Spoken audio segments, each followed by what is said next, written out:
시간이 되었습니다. 우리 찬송가 40장 펴시고 일어나셔서 1절 부르심으로 3월 첫 주 주일 오전 예배를 하나님 앞에 드리겠습니다.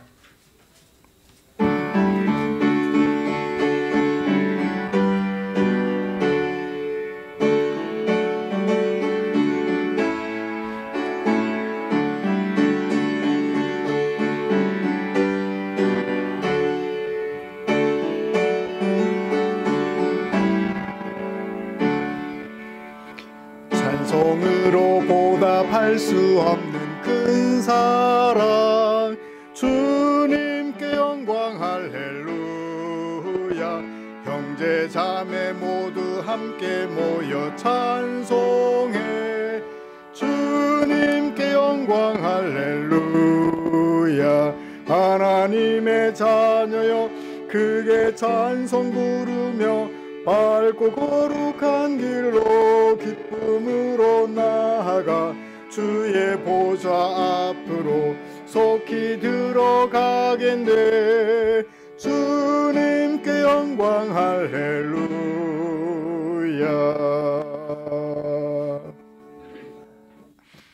수고하고 무거운 짐진 자들아 다 내게로 오라. 내가 너희를 쉬게 하리라. 아멘.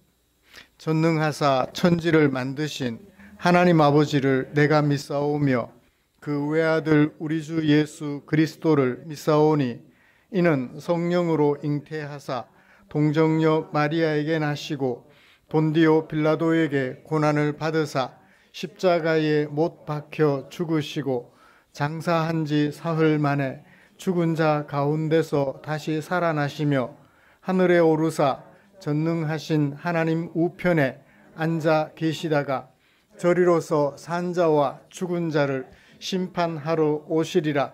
성령을 믿사오며 거룩한 공회와 성도가 서로 교통하는 것과 죄를 사하여 주시는 것과 몸이 다시 사는 것과 영원히 사는 것을 믿사옵나이다. 아멘. 찬송가 43장입니다.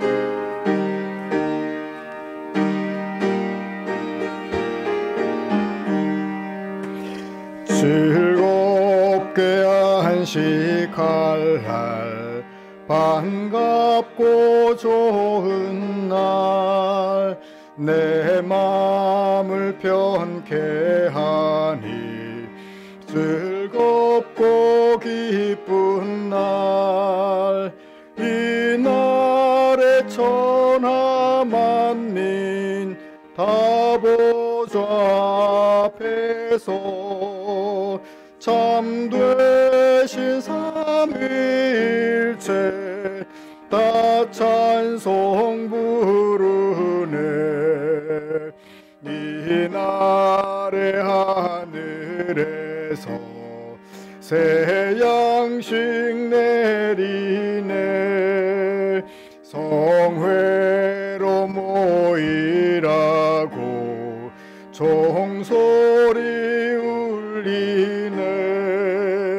복음의 밝은 빛은 온 세상 비치며 또 영생 물이 흘러 시원케 하시네.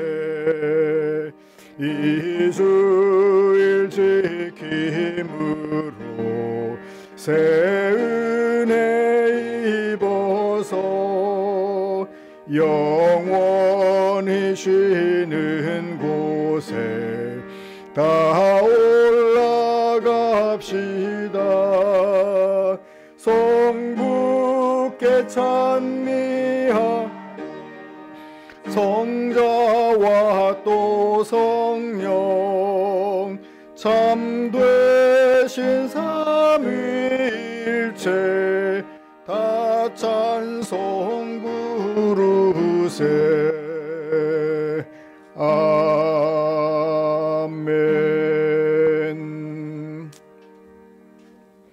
교독문 10번입니다. 시편 16편 주보에 기록된 교독문 함께 교독하겠습니다. 하나님이여 나를 지켜주소서. 내가 주께 피하나이다.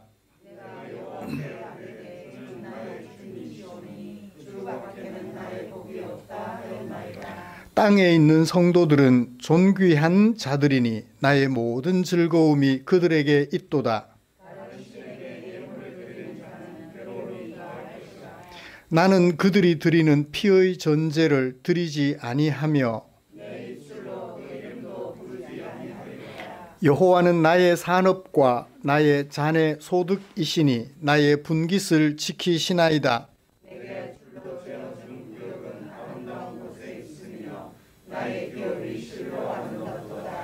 나를 훈계하신 여호와를 송축할지라. 내가 여호와를 항상 내 앞에 모심이여 그가 나의 오른쪽에 계심으로 내가 흔들리지 아니하리로다. 아멘. 자리에 앉으셔서 찬송가 545장 함께 부르시겠습니다.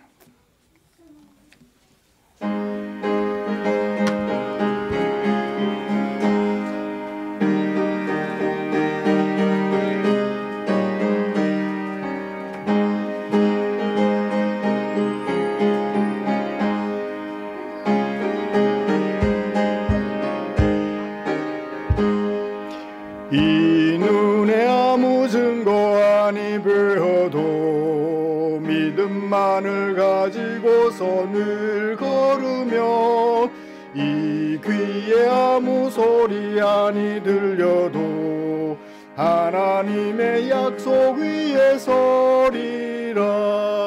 걸어가세 믿음 위에 서서 나가세 의심 버리고 걸어가세 믿음 위에 서서 눈과 귀에 아무 증거 없어도 이 눈이 보기에는 어떠하든 이미 얻은 증거대로 늘 믿으며 이 맘에 의심 없이 살아갈 때에 우리 소원 주 안에서 이루리.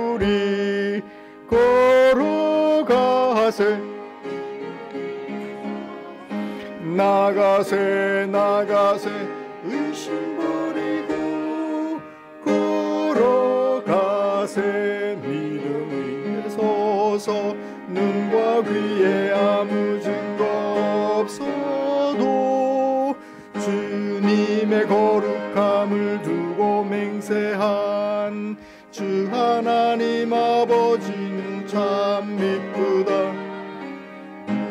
귀한 모든 약속 믿는 자에게 능치 못할 무슨 일이 있을까.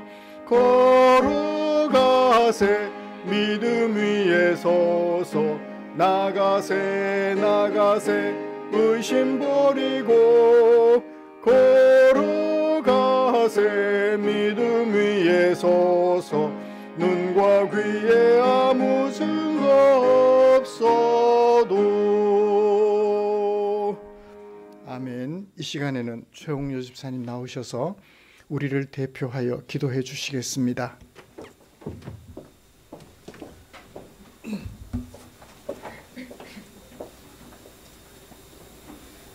기도드리겠습니다. 사랑과 은혜가 충만하신 하나님, 지난 한 주간 또 주님의 사랑 가운데 살다가 이 시간 예배를 드릴 수 있도록 은혜를 내주시니 감사를 드립니다. 한 주간 동안의 삶을 돌아봅니다. 주님 말씀에 합당하게 살지 못함을 이 시간 주님 앞에 고백합니다.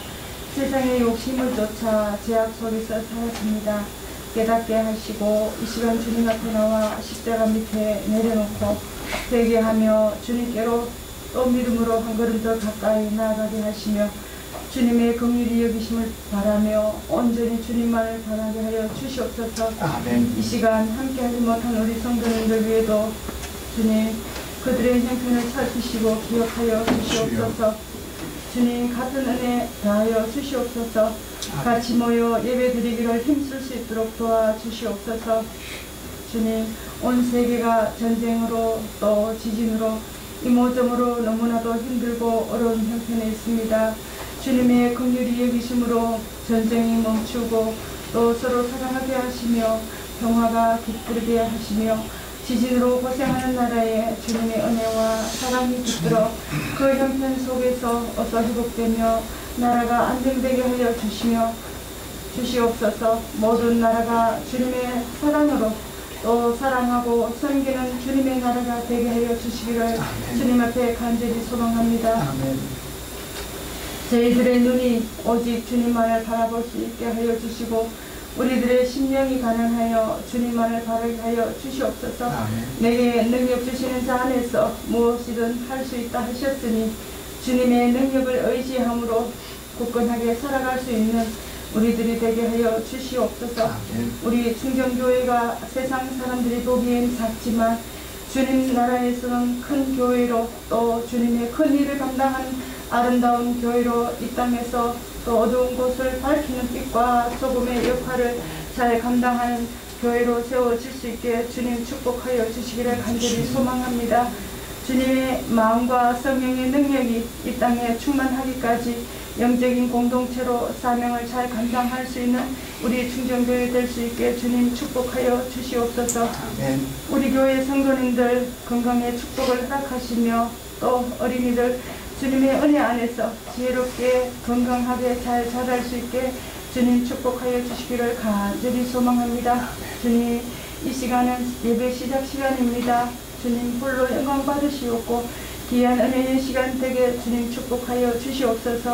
예수님의 이름으로 기도드립니다. 아멘.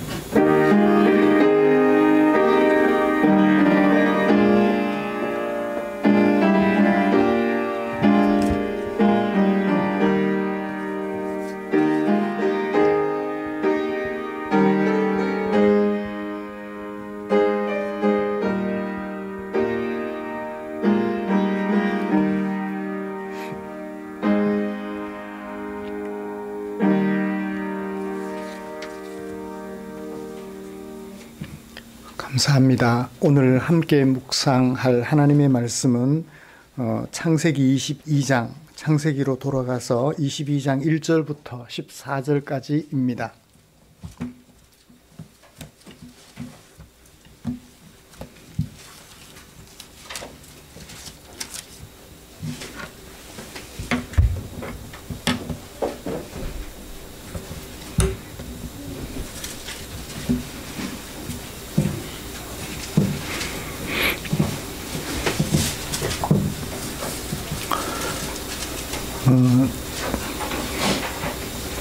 찾으신 줄 알고 한 절씩 교독하겠습니다.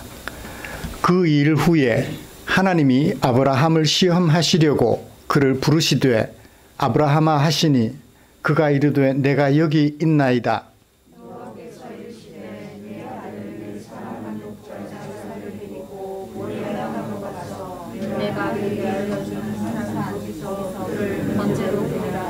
아브라함이 아침에 일찍이 일어나 나귀의 안장을 지우고 두 종과 그의 아들 이삭을 데리고 번제에 쓸 나무를 쪼개 가지고 떠나 하나님이 자기에게 일러주신 곳으로 가더니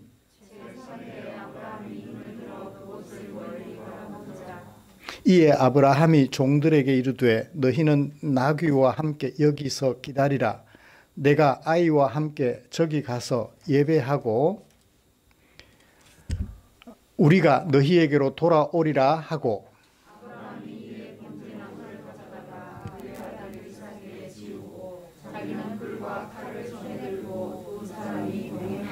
이삭이 그 아버지 아브라함에게 말하여 이르되 내 아버지여 하니 그가 이르되 내 아들아 내가 여기 있노라. 이삭이 이르되 불과 나무는 있거니와 번제할 어린 양은 어디 있나이까?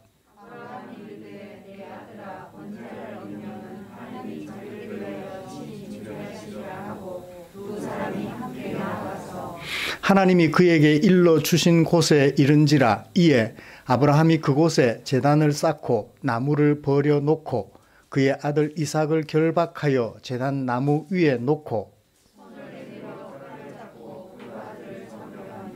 여호와의 사자가 하늘에서부터 그를 불러 이르시되 아브라함아 아브라함아 하시는지라.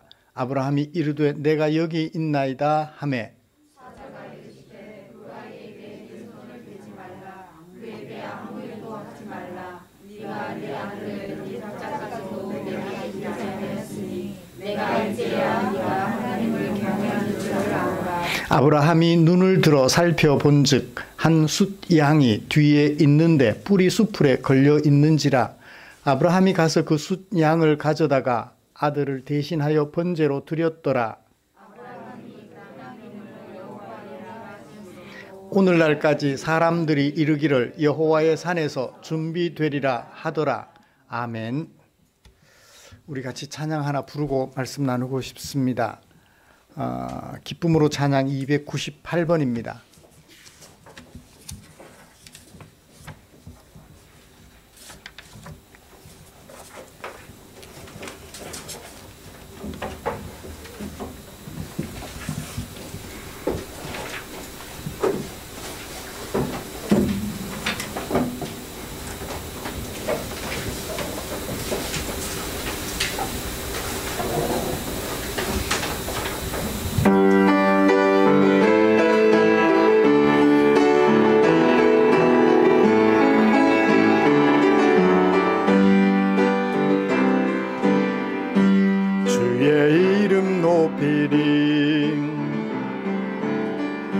주를 찬양하나이다.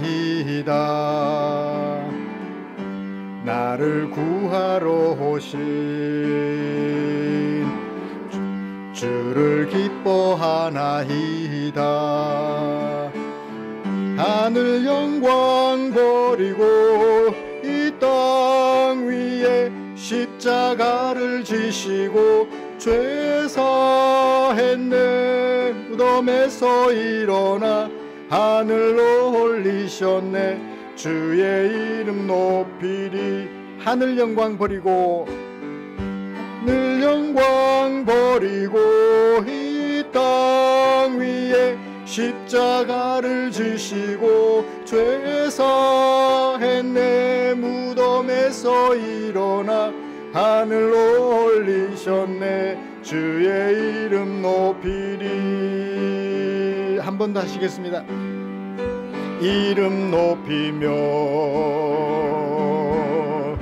주를 찬양하나이다.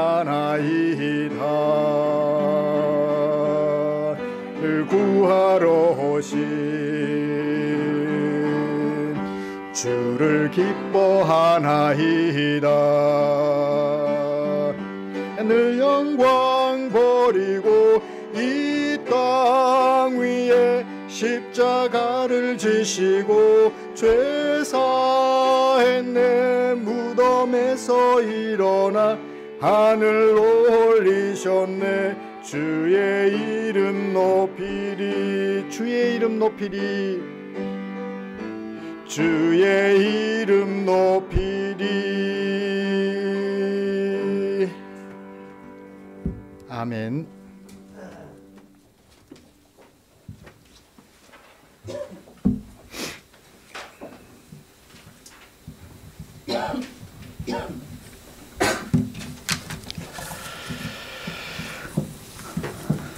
우리는 지난주에 하나님께서 시내산에서 이스라엘 백성들에게 들려주셨던 하나님의 말씀을 살펴보았습니다. 하나님께서는 그들을 애굽에서 인도하여 내시고 하나님의 소유된 거룩한 백성으로 삼으셨지요.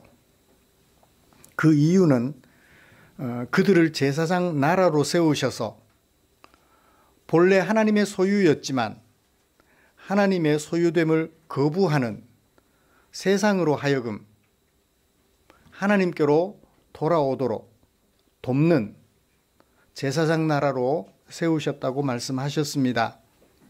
사랑하는 성도 여러분, 우리는 지난 한 주간 동안 어떻게 생활하셨을까요? 하나님의 소유된 거룩한 백성으로 살아서 하나님의 소유됨을 거부하는 이웃들로 하여금 하나님을 알도록 돕는 제사장 나라 역할을 잘 감당하셨으리라 믿습니다. 이처럼 하나님의 소유된 백성으로서 하나님의 마음에 합한 거룩한 삶을 살아서 세상에 대하여 성숙한 제사장 나라로 서려는 우리를 위하여 하나님께서는 당신의 마음을 성경에 담아 주셨지요. 오늘은 그 중에 창세기 22장 1절부터 14절에 담아두신 하나님의 마음을 살펴보면서 은혜를 나누려고 합니다. 말씀 나눌 때 우리 가운데 하나님의 은혜가 가득하게 넘쳐나길 소망합니다. 먼저 본문이 어떤 종류의 글이며 어떤 주제를 담고 있는지 간략하게 정리를 좀 하고 설교를 계속 좀 진행해 가도록 하겠습니다. 우리가 함께 읽은 1절부터 14절까지 말씀은 모두 5개의 문단으로 나뉘어져 있고 그 5개의 문단이 각각 인과관계를 가지고 연결이 되어져 있습니다. 사건이 일어나게 된 배경은 1절, 2절이지요. 하나님께서 아브라함에게 지시하시는 내용입니다. 어디로 가서 무슨 일을 하라. 그것이 배경이 되어서 아브라함이 사건을 진행합니다. 전개합니다. 하나님의 명령에 따라 이삭을 데리고 어디까지? 모리아 산까지 3일 동안 걸어가는 것으로 사건을 전개하지요. 사건은 위기에 봉착합니다. 9절, 10절. 모리아 산에 도착은 했는데 과연 3일 동안의 과정을 거치고 난 다음에 과연 하나님의 지시를 이행할까? 할까? 말까? 갈까? 말까? 그런데 아브라함은 서슴없이 하나님의 지시를 이행합니다. 그죠? 그 이행할 때 하나님의 평가가 내려집니다. 아브라함의 행위에 대하여. 여호와 경외함을 아노라. 사건은 결말에 이르게 됩니다.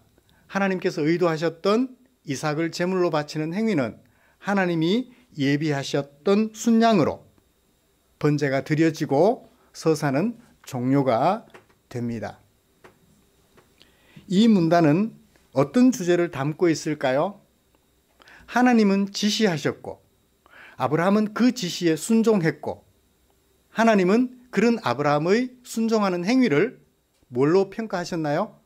여호와를 경외하는 행위로 평가하였습니다. 하나님을 경외해야 할 사람이 하나님을 제대로 경외했다라는 내용을 이 서사에 담아서 우리에게 소개해주고 있는 것입니다.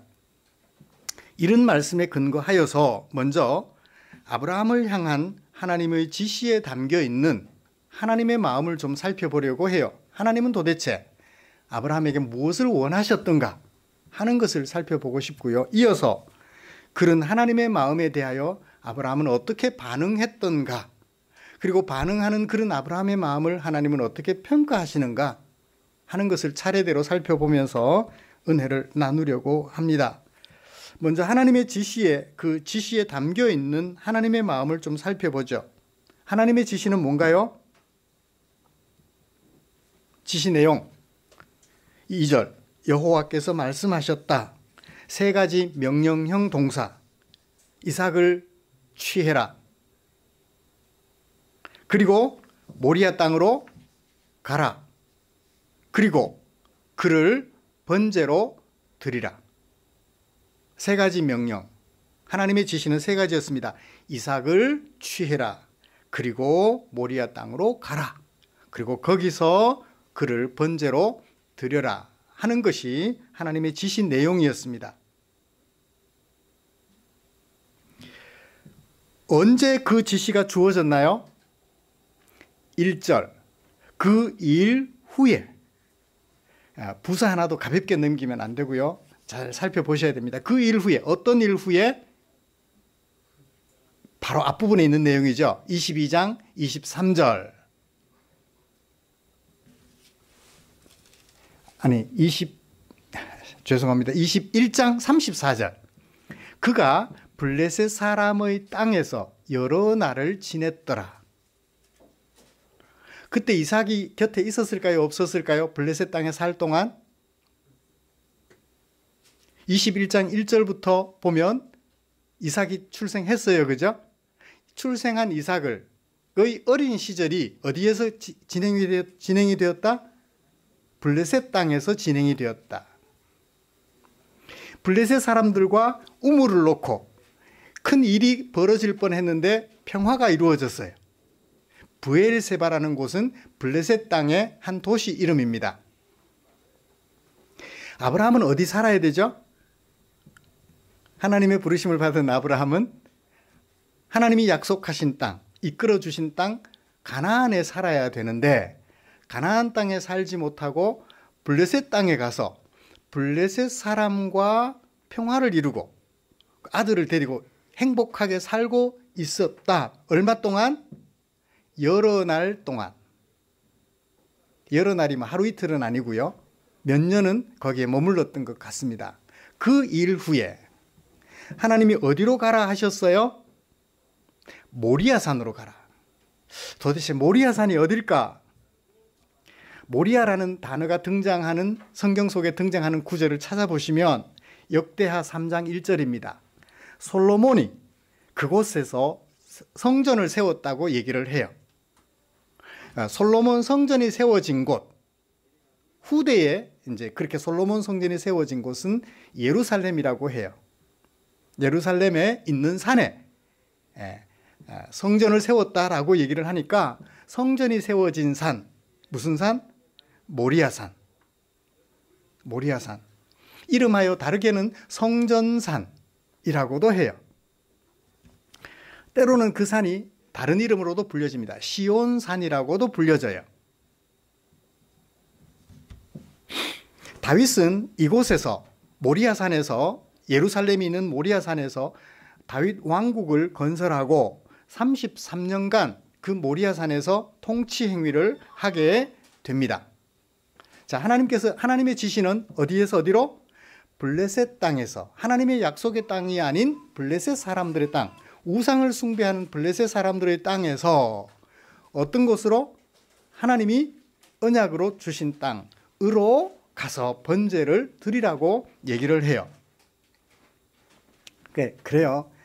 살아야 할 곳은 이방인의 땅이 아니고 우상 숭배하는 사람들의 땅이 아니고 하나님이 약속하신 땅 가나안에 가서 살아야 되는데 그곳에 가서 해야 할 일 지시하셔요. 그 지시의 내용을 좀 살펴볼까요? 뭐라고 하죠? 2절. 그를 번제로 드리라. 번제라는 말이 무슨 말이죠? 번제. 이 번자가 한자예요. 태울 번자예요. 사람을 태워서 제물로 삼아서 신에게 제사 드리는 것을 번제라고 말을 해요. 성경에 보면 레위기를 읽다 보면 요제라는 말도 나와요. 요제는 뭘까요? 한자예요. 흔든다는 얘기예요.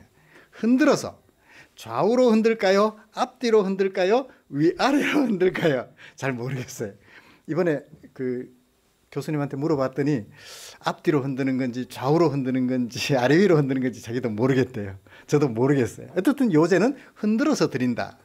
거제는 들어서 드린다. 들거자예요. 제사 드리는 방법이에요. 번제는 태워서 드린다. 제물을 태워서 신에게 바친다. 그런 뜻을 가지고 있습니다. 이 번제 지시를 어떻게 이해해야 할까요? 하나님께서 가끔씩 사람들을 죽이라고 얘기를 해요. 예컨대 출애굽한 이스라엘 백성들이 시딤에 이르렀을 때 하나님께서 이렇게 말씀하십니다. 백성의 수령들을 잡아서, 범죄한 백성들의 수령들을 잡아서 태양을 향하여 여호와 앞에 목매 달아라. 그리하면 여호와의 진노가 이스라엘에게서 떠나리라. 사람들을 죽이라, 목매달아서 죽이라고 얘기는 해요. 근데 그건 어떤 의미가 있죠? 징벌의 의미가 있어요. 그죠?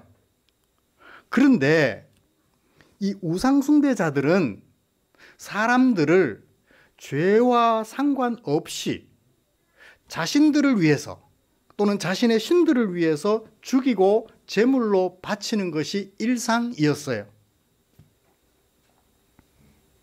신에게 자신들의 성의를 표시하는 공물의 의미를 담고 있지요.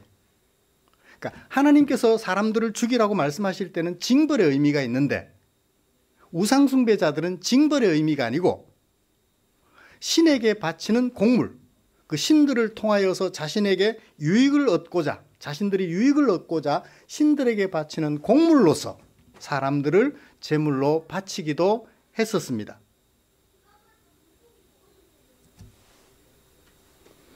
이것은 이스라엘 백성들도 나중에 따라 하게 돼요.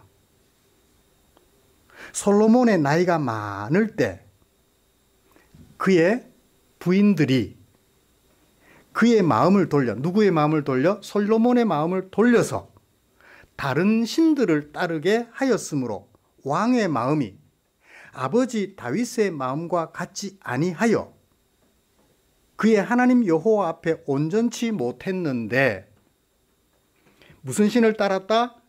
암몬 사람의 가증한 밀곰이라는 신을 따랐다.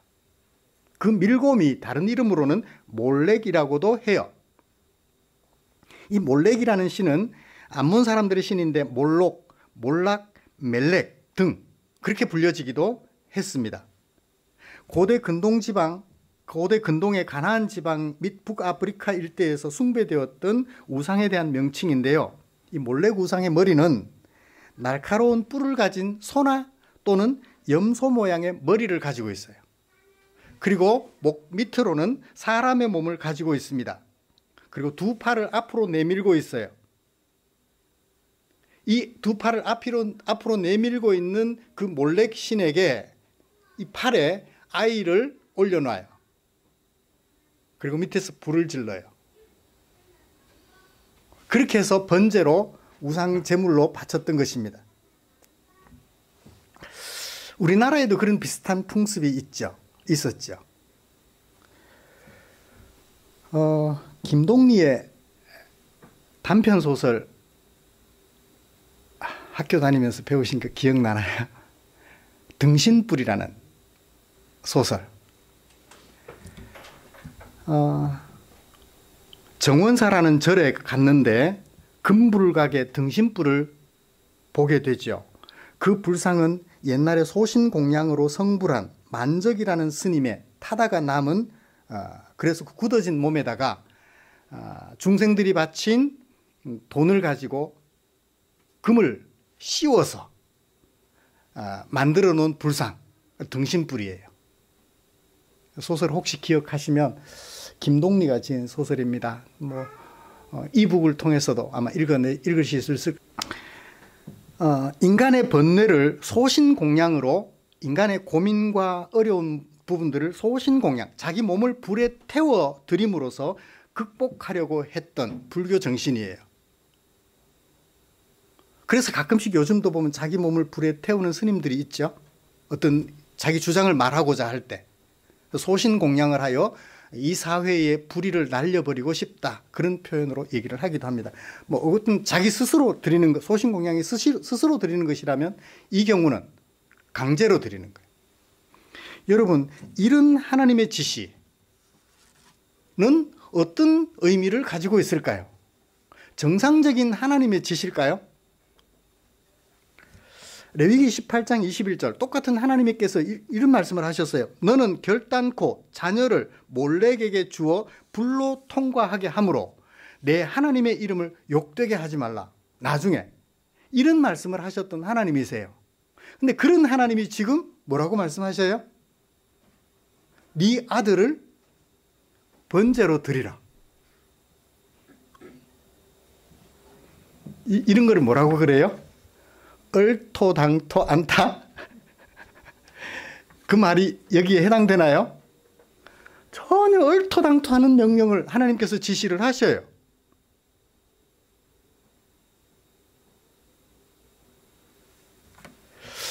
하나님 이렇게 하면 안 되죠? 제가 누구처럼 돼버리니까.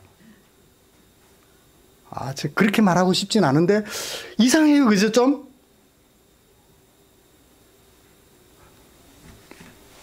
레위기 20장, 아까 제가 18장 읽었잖아요. 20장에서도 똑같이 얘기합니다. 여호와께서 모세에게 말씀하여 이르시기를 너는 이스라엘 자손에게 말해라. 뭐라고? 그가 이스라엘 자손이든지 이스라엘에 거류하는 거류민이든지 간에 그의 자식을 몰렉에게 주면, 가정이에요. 몰렉에게 주면 반드시 죽여라. 아니, 이렇게 말씀하신 하나님께서 어떻게 아브라함에게 네 자식을, 그것도 몇 살에? 100세에 무엇을 따라? 하나님의 언약을 따라 하나님이 줘놓고서는 제물로 바치라고 지시를 할 수 있을까요? 반드시 죽이되 어떻게 죽여라? 그 지방 사람이 돌로 쳐 죽여라. 이런 지시를 하신 하나님이 그 법이 없던 그 시절에는 아브라함에게 어떻게 그런 지시를 하시죠? 법이 없을 때와 법이 있을 때 하나님 마음이 달라지나요? 하나님은 변치 않잖아요. 이 지시를 어떻게 이해해야 하죠? 그 지시에 담겨 있는 하나님의 마음을 어떻게 이해해야 하죠? 문자 그대로 이행하라는 얘기일까요? 아니면 그 속에 뭔가 다른 뜻이 있을까요? 다시 본문으로 돌아가 봅시다. 22장 1절 같이 읽어보죠. 시작. 이 일 후에 하나님이 아브라함을 시험하시려고, 뭐라고? 뭐 하려고? 시험하시려고, 확인해 보시려고. 이제 원인이 나왔어요. 이유가 나왔어요. 그럼 무엇을 확인해 보려고? 무엇을이 안 나왔어요. 그죠? 무엇을이 사건의 결말에 나옵니다. 아브라함이 하나님을 경외하는지 경외하지 않는지 여부를 확인해 보려고. 그러니까 사실은 그 지시대로 따라라는 얘기는 아니에요. 그죠? 다만 무엇을 확인하려고? 하나님 경외하는지 여부를 확인하려는 하나님의 마음이 이 지시에, 얼토당토하는 지시에 담겨 있는 거죠.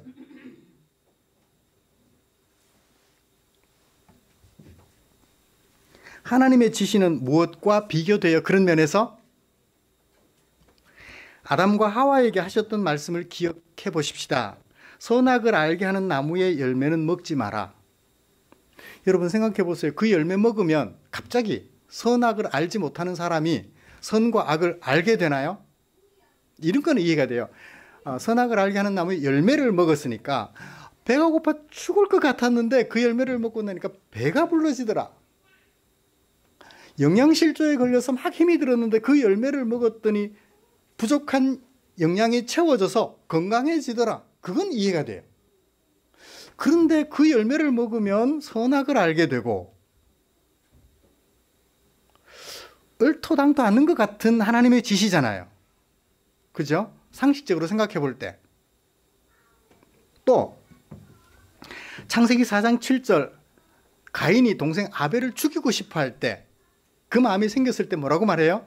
죄가 너를 다스리려 하나 너는 죄를 다스릴지니라. 죄라는 단어를 처음 사용했어요.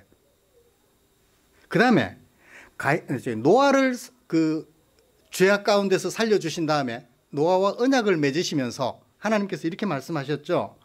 짐승을 먹되 핏째 먹지 말라. 그리고 또 뭐라고 말씀하셔요? 사람의 피를 흘리지 말라. 핏째 먹지 말고 피를 흘리지 말라. 사람의 피를 흘리지 말라. 왜? 사람들은 하나님의 형상이기 때문이다 라고 얘기를 해요. 자, 이 말씀을 이제 참고해 보면, 그러면 선악을 알게 하는 나무의 열매만 안 먹으면 다른 짓은 다 해도 되나요? 그것만 안 먹으면 다른 나쁜 짓은 다 해도 괜찮나요? 피만 안 흘리면, 사람의 피만 안 흘리면 어떻게 해야 피 흘리죠? 심하게 두들겨 패서 이게 찢어지면 피가 흐르잖아요. 안 찢어지게 폭행하면 괜찮나요?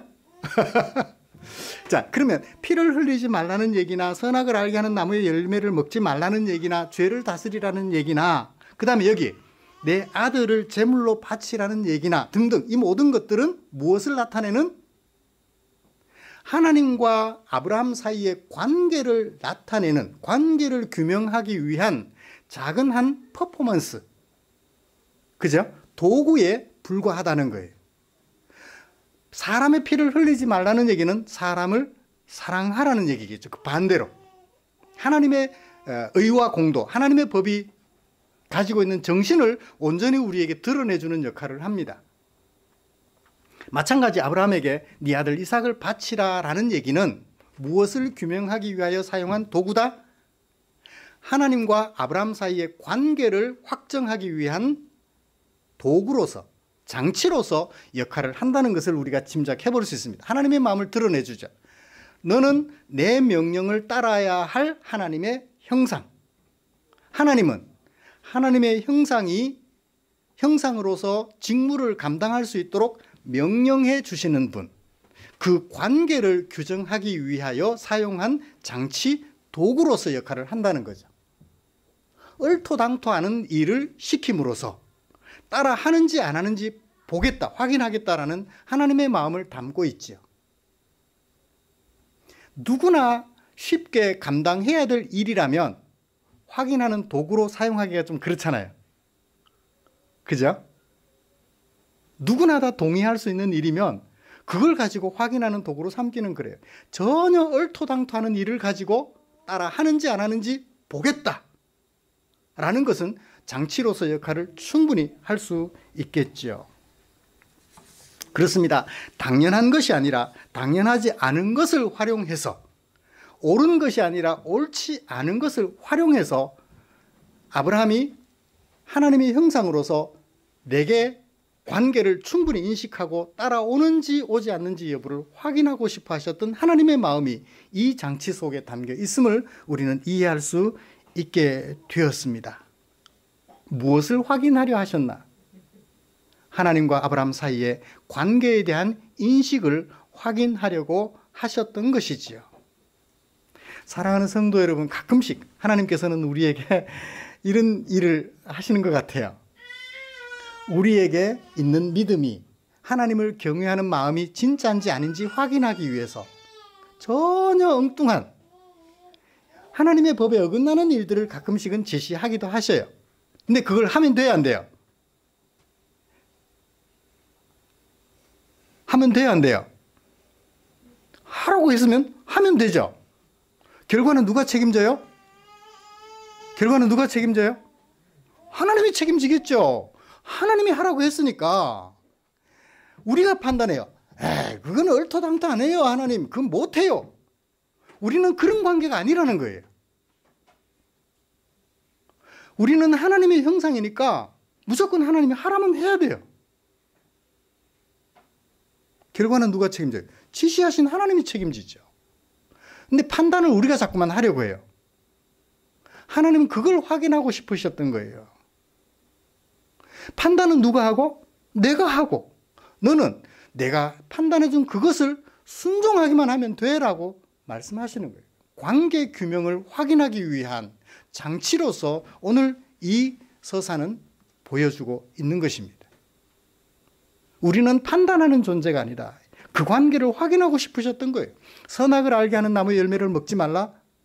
뭘 확인하고 싶으셨어요? 너희는 내 형상이다.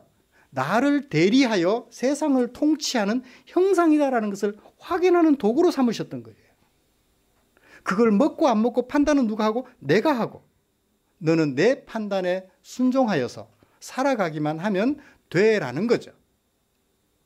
그럴 때 우리를 종으로 삼지 않으셨어요. 이건 다음 주에 제가 설교 본문입니다. 출애굽기 20장 1절. 애굽 땅 종되었던 집에서 인도하여 내서 뭐가 되게 하려고? 자유인이 되게 하려고. 종은 뭐죠? 다음 주 설교를 미리 좀 당겨서 기대감을 가질 수 있도록 해드리고 싶습니다. 그래요. 우리는 로봇이 아니에요. 프로그래밍 된 대로 움직이는 기계가 아니라고요. 하나님은 수시로 우리와 하나님 사이의 관계를 확인해서 우리는 하나님께 판단해 주시는 것을 순종하는 존재. 하나님은 우리에게 판단해 주시는 존재. 무엇으로? 의와 공도로. 하나님의 법률로서 우리에게 확인시켜 주시는 분이시다라는 것 꼭 기억하시면 좋겠습니다. 자, 그러면 이런 하나님의 지시에 대하여 아브라함이 보여준 반응을 살펴보면서 오늘 설교를 마무리하도록 하겠습니다. 어떻게 반응했죠? 어떻게 했죠? 자, 21장 34절. 그 일 후에 부사구를 잘 살펴보십시오. 그 일 후에 블레셋 땅에 살았던 것을 그동안 몇 년 동안은 편안하게 살았잖아요. 아브라함 마음에 무슨 생각이 들었을까요? 너무 행복해. 너무 좋아. 광야 지대니까 우물이 있다는 것은 행복해요. 걱정이 없다는 얘기예요. 이렇게 살아도 되나? 이렇게 살아도 되나? 라는 아브라함의 마음을 모세가 담아주고 싶었던 것 같아요. 그래서 그 일 후에 그 다음에 하나님의 지시를 받은 아브라함이 어떻게 떠났어요? 3절. 아침에 일찍이 떠났다고 그래요. 그 일 후에 블레셋 땅에 브엘세바에서 수년 동안 행복하고 편안하게 잘 살았던 것. 조금 미안했던 것 같아요. 그죠? 그래서 어떻게 해요? 아침에 일찍이 신속하게 반응하는 거예요. 거기까지 좋아요. 4절을 볼까요? 또 부사 하나가 있어요. 뭐죠? 시간을 나타내는 부사. 3일 후에 제3일에 며칠 걸었어요? 이틀을 걸었어요. 왜? 그냥 3일 후에 넣을 필요 없잖아요. 우리 브엘세바에서 모리아산까지 대충 거리가 얼마고 사흘길이라는 거 다 알아요. 걸어갈 때. 안 넣어도 되잖아요. 근데 왜 넣었을까요? 이틀 동안 아들을 제물로 바쳐야 돼. 이틀 동안 무슨 생각했어요? 이거를 따라 해야 돼, 하지 말아야 돼. 걸음이 아버지로서 아들을 제물로 바치는 그 일을 앞에 놓고 아버지로서 걸음이 무거웠을까요? 가벼웠을까요? 하나님께서 제 딸을 제물로 바치라고 말하면 여러분 기분 좋게 좋다. 내 딸을 하나님께 제물로 바쳐야지. 보무도 당당하게 가볍게 기쁘게 달려갈 아버지가 있겠어요? 괜히 3일에라는 얘기를 넣지는 않았을 거라는 얘기예요. 그 이틀 동안 아브라함이 얼마나 아침 일찍 출발했잖아요. 그것도. 얼마나 갈등했을까요? 그래도 어떻든 갔어요. 그리고 마침내 목적지에 도착했어요. 무거운 발걸음 목적지에 도착했어요. 그리고 제단을 펼칩니다. 그리고 그 위에 이삭을 묶어서 올려놓습니다. 이걸 가지고 이삭이 아버지가 시키는 대로 했다. 효도 설교하면 돼, 안 돼? 그 의미가 전혀 사라져버려요. 그죠? 헛길로 가면 안 되니까 다시 본문으로 돌아와서 생각해 보세요. 아브라함의 모습을. 아버지로서의 모습을 생각해 보시길 바랍니다. 이틀 동안의 갈등을 내려놓고 미련 없이 하나님이 하라시는 대로 거행합니다. 그때 극적인 사건은 절정에 이르게 되죠. 하나님의 사자가 개입합니다. 멈추라. 내가 너를 위하여 제물을 준비해 두었다라고 말씀하시면서 뭐라고 말씀하셔요? 아무 일도 하지 마라. 손대지 마라. 간접 명령이에요. 명령형 동사는 아닙니다. 왜냐하면 왜 손대지 말아야 되느냐 하면 이유. 12절입니다. 이유. 네가 네 아들 독자까지도 내게 아끼지 아니하였다. 나를 위하여 아끼지 않았다. 이제야 내가 알았다. 무엇을? 네가 하나님을 경외하는 줄을. 지금 하나님의 마음을 알아서 그 하나님의 마음대로 하나님의 마음을 따라서 나는 순종하는 관계입니다. 책임은 하나님께서 지실 것이고 하나님이 하라시니까 합니다. 하나님을 믿고 따르는 행위를 뭘로 평가했나요? 하나님을 경외하는 것으로 평가를 했습니다. 아브라함의 행위에 대한 하나님의 평가, 하나님 경외다. 하나님의 마음과 그에 반응하는 아브라함의 마음이 일치가 될 때 그것을 우리는 뭐라고 말한다? 하나님을 경외하는 것이라고 말을 해요. 하나님의 마음과 사람의 마음이 일치가 될 때 그걸 뭐라고 그래요? 바울의 말을 빌리면 성령 충만이라고 그래요. 성령 충만은 하늘에서 뭔가 뚝 그것을 하나님 경외, 그것을 다른 말로 또 뭐라고 그래요? 믿음이라고 그러고, 그걸 다른 말로 뭐라고 그래요? 성령 충만이라고 그래요. 성령께서 내 마음을 온전히 사로잡고 계신다. 하나님의 마음에 내 마음을 온전히 드린다. 하나가 되는 거예요.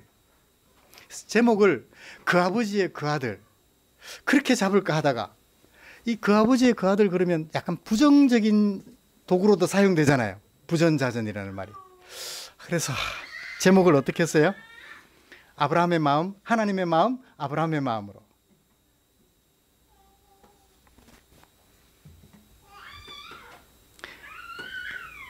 창세기 15장 6절에서 7절에서 아브라함이 이렇게 말합니다. 모세는 이렇게 말합니다. 아브라함이 여호와를 믿으니 여호와께서 이를 그의 의로 여기시고 그에게 말씀하셨다.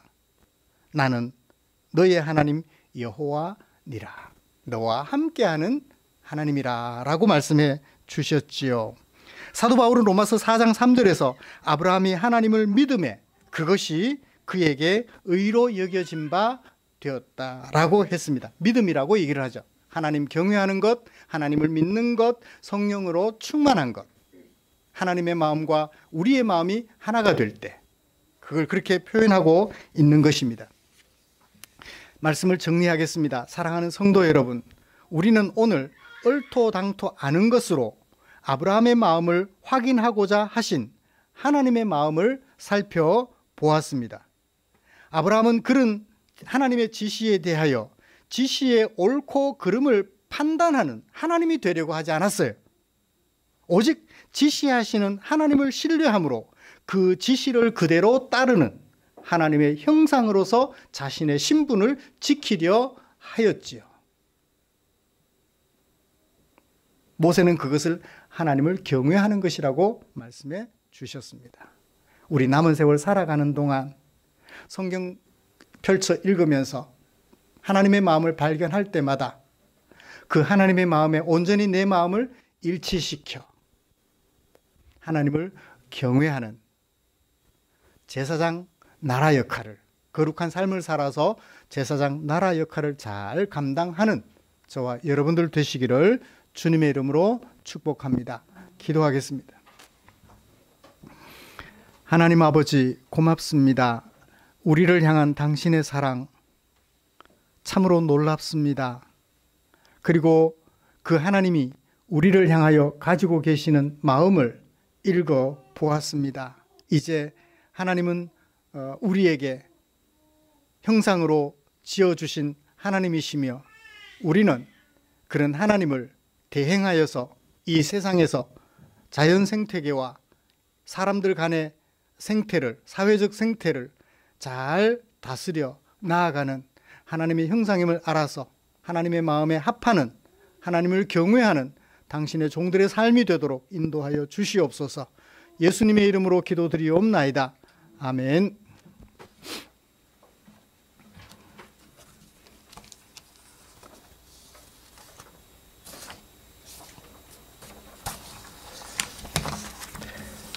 찬송가 634장 부르시면서 준비한 헌금 드리겠습니다.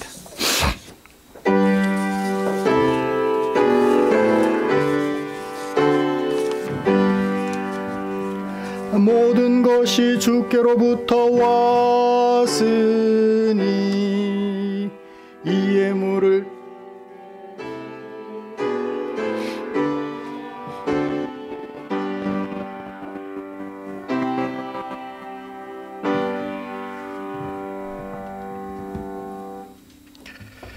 드린 헌금 위해서 기도하겠습니다.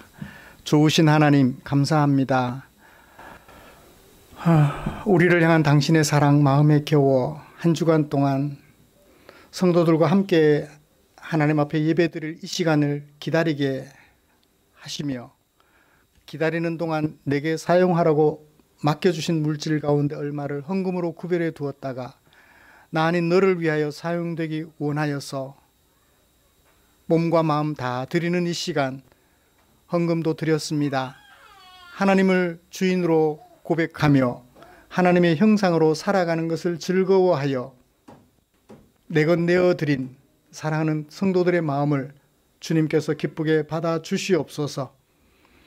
우리 성도들 살아가는 동안 주께서 약속하신 대로 형상으로서의 역할을 잘 감당할 때 주려 배고파 하는 일이 생기지 않도록, 추워서 힘들어하는 일이 생기지 않도록 형편을 살펴주시옵소서.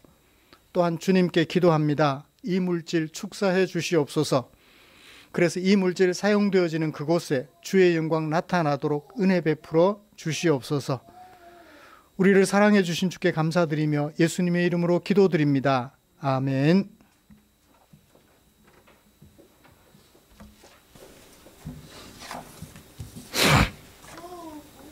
교회 소식 알려드리겠습니다. 다음 주 기도는 권영목 집사님이십니다. 우리의 삶과 인격을 아름답게 하는 하나님의 말씀 묵상 최선을 다해 주시면 고맙겠습니다. 말씀 묵상을 도와줄 매일 성경 3, 4호로 뒤에 한 권, 두 권 정도 남아있는 것 같습니다. 가실 때 가지고 가셔서 묵상 생활에 활용하시기를 기대합니다. 그리고 지지난주에 튀르키예 지진 때문에 우리가 헌금하기로 방법을 고민했었고 지난주에 그 고민하는 것의 결과로 지난주에 헌금을 드렸습니다. 개별적으로 헌금하신 총 금액이 95만 원이었습니다. 목적 헌금으로 95만 원에 교회 재정 100만 원 합하여서 195만 원 튀르키예 지진 피해 복구에 사용하라고 선교사님에게 보내드렸습니다.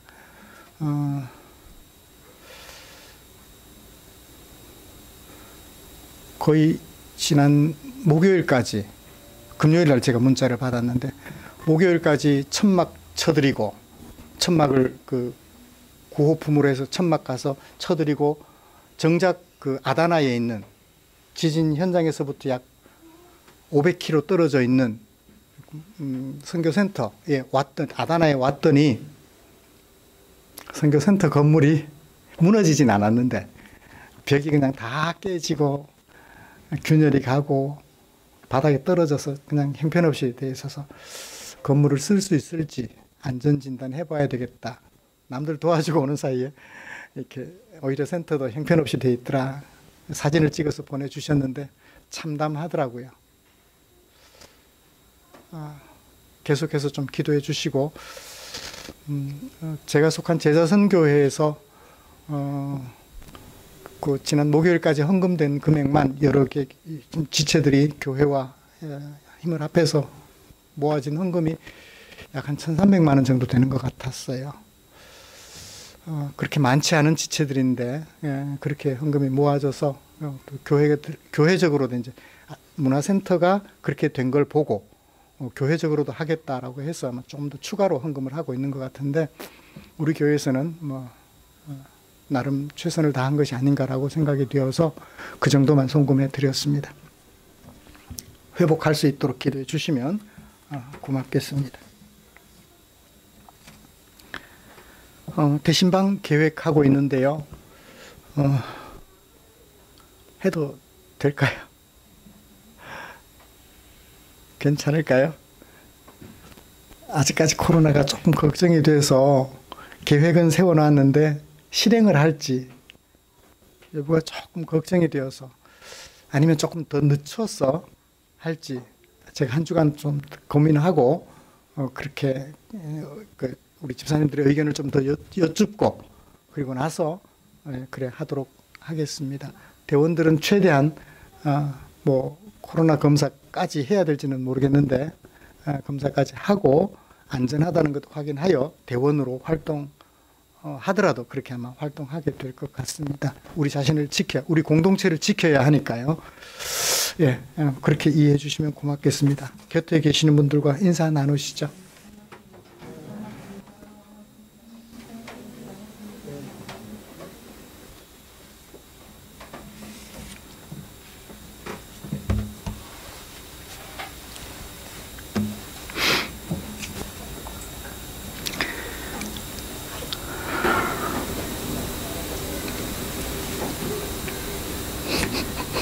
좋으시죠? 같이 웃을 수 있으니까 감사한 것 같습니다. 찬송가 57장 펴시고 일어나셔서 찬송 부르고 축도함으로 예배를 마치겠습니다.